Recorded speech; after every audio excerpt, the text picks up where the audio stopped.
sustain that many people. And so we're going to, by choice, stop having babies, and people are going to start living longer. And so Ra did say that people do live longer. We have had advanced societies in the past. We had a society called Mu in the past. But they got swept under the ocean in one of the pole shifts. And then they had Lemuria, which was Hawaii. Hawaii is the heart chakra of the earth, Bashar says, because it's kind of where all the energy comes in through. And I mean, you can feel it. I've never been there, but I hear that hula dancing and all that kind of stuff. And I'm like, whoa, I can feel the spirituality of that place. So yeah, I guess they lived for a long time, and back in their day, they had like, I don't know what kind of technology they had, maybe they had good technology, but they lived 900 years. And so Ra says, humans live 900 years. That's the ideal amount of time for a human to live is 900 years. Because I guess for the first 150, 200 years, you're still kind of like an adolescent. You're still kind of figuring out what you think about stuff and settling in, and then you get energized to go and do your thing and work. But then after 900 years, still physically you're good, but you just get tired, and you're just like, man, I've been here a long time. I've seen this world. World's not changing. I want a new experience. I want to start over and have a new body with a new mission, and I want to refresh in the spirit world and revisit all my, my dead friends and all this stuff. And so that's why they die. And, so pain, there's just weariness is what Ra said. So, but anyways, I guess we have these 3 cycles of 25,000 years, and I guess it's in coordinates with the placement of the planet and the sun and the galaxy, where the energy comes through at this certain energy tone. And then once it gets through this high energy area, they have the opportunity to ascend the planet, to go maybe to a higher dimension technologically.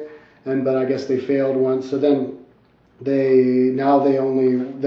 the next 25,000 years they were only able to live 750 years, which is still a long time. And then in Atlantis, which is the last civilization we had up until 11,000 years ago, we were only living 70 to 140 years. So basically we were like in the same world that we are now. Maybe even a little bit better, because nobody lives 140 years. Most people live these days is like 110, and almost nobody does that. So yeah, Atlantis was there, but then Atlantis had war, and we got downgraded, and we had to go through this period of slow gaining society again that lasted a few thousand years, but which really isn't that long of time if you think about it. I mean, if you consider a generation 33 years, you're 33 and then you have a kid, it's only been 20 generations, almost counted on two sets of hands since Jesus was alive. So, but yeah, they said, I mean, our graduation into third dimension takes a long time, and you can't always do it all on one planet. The Venusians did it in one planet, where there was only 36 million people on the whole planet, where we have almost 7 billion. So they had like a very basic planet. It was kind of like Spock's planet, it was just like Vulcan, just not so pretty. But maybe because they're closer to the sun, I don't know. But they evolved 2.7 billion years ago, so they're way advanced. But then there was another planet called Maldek, and I think Zechariah Sitchin calls it Marduk. It's in the ancient Sumerian tablets, a story, which I think maybe even is called Tiamat in his book. But it is the asteroid belt that's between Mars and Saturn. The asteroid belt is actually on a valence. Oh yeah, this is another thing I forgot to talk about in the David Wilcock video, and I think I'll talk about it in this video because it's kind of the same kind of stuff. Because David Wilcock's #1 teacher is Ra. Like you have the sun, this is as much as I understand it, is in the third dimension, and that's what we can see.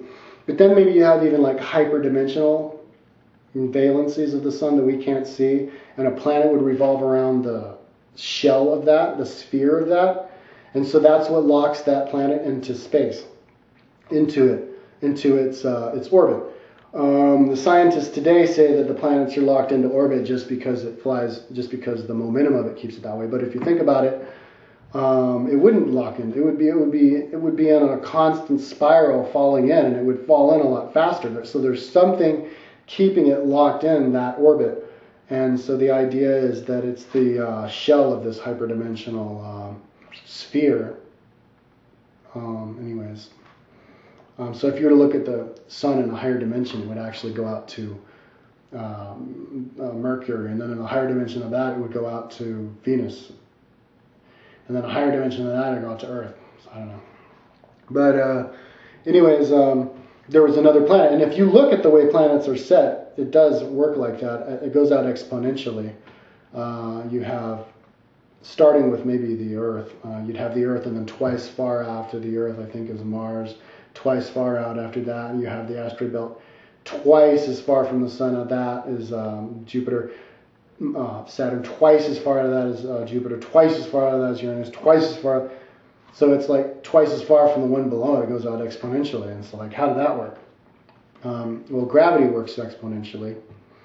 So maybe that's interesting. But anyway, so you know there was a planet there because it's where a planet should be. And right now it's an asteroid belt. And the idea, and what Ra says, and actually what Bashar says too, is that they had Bashar said it was hit by a asteroid, but Ra says that they had a war that blew up the planet. So maybe their war created an asteroid to come hit the planet. Like maybe the bad guys made an asteroid suck into the planet and die, I don't know. But the planet blew up, and because the planet blew up, it was kind of like a nuclear bomb. It totally disintegrated, and which affected the souls. Now, I've thought about this myself. Like, if you, if you're in a nuclear blast, if you die and your whole body gets vaporized by a nuclear blast, like, how are you going to experience that as a soul? Is it going to be the same as, like, if you get shot and you die? You know, you get shot, you die, your spirit flies away, you can see your body lying there, you're like, oh my God, I'm dead. You know, you can see the other spirits walking around, oh my God, we're dead. You're like, shit. But I guess, so it's like, is that how it happens when you get blown up by a nuclear bomb? Is it like, and then you're like, whoa, you know, and then you're walking around, whoa, nuclear bomb. Well, Ross says, no, your soul actually gets scorched. And it makes sense, because a nuclear bomb is an explosion on a hyperdimensional explosion. It's all the different, it's opening up the atoms and just blowing up all the different energy from that level. And Bashar says when you blow up a nuclear bomb, it does affect the higher dimensions. So like, say there's another higher fifth dimension on this earth of a society living. And Ra never talked about that. Maybe it exists. Bashar says it exists in the interior of the ocean, of the world, but maybe that's just the spirit world, kind of like hell or something. I don't know. Well, Ra talked about it too. But like, if there's a nuclear bomb that explodes, the people on the higher dimension, like the ghost world, they can feel it. Maybe it's kind of like a heat kind of. Ooh, it's hot. Let's move away from that, or something like that. So yeah, when there's a nuclear bomb. So when Maldek exploded, it burnt people's souls who lived there, and they got discombobulated, and they weren't able to reincarnate onto the earth right away. They had to hang out, and that happened 500,000 years ago, which isn't that long ago. So they needed the Venusians. The Venusians came in and repatched their souls, put their souls back together so that they could reincarnate on Mars.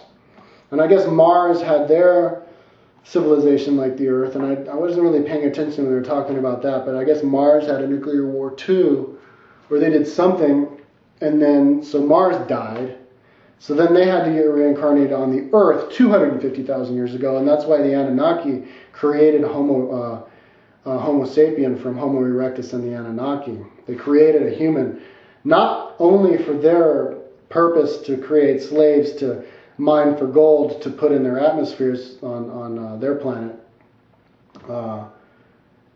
but to actually create. I guess it was allowed by the Galactic Command to create a new human so that the souls from Mars could finish up their life in the third dimension and then ascend. So like maybe me, I lived on Mars, and before that I lived on Marduk.